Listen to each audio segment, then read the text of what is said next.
大家好，我係小歪爺。話說淡仔上星期推出咗一系列新嘅下午茶，而最平嘅只係15蚊。我哋睇下有咩食嘅。E餐肉桂焦糖多士係最平15蚊，另外有啲雙餸米線就30蚊起。主打就係 C 餐呢個茄藕米線，連埋多士仲有隻蛋，33蚊。我就叫咗呢個餐試下服唔服。而家係晏晝3點幾，都比較多人，所以大概等咗3個字先有得食。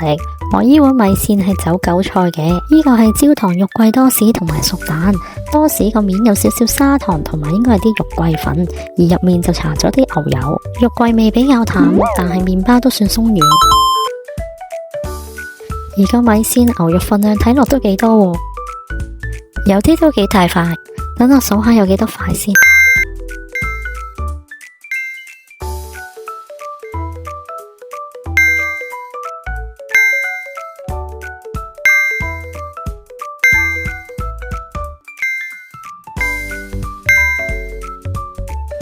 大嘅有3、4塊，其他係牛肉碎一粒粒嘅，全部計晒都有11塊。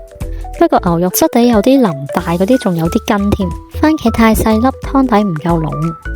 15蚊嘅茶餐其實就係我頭先食嘅焦糖肉桂多士，再加杯熱飲。有數得計，即係再加多18蚊就有一碗茄藕米線，同埋加多隻蛋。你哋又會點樣揀呢？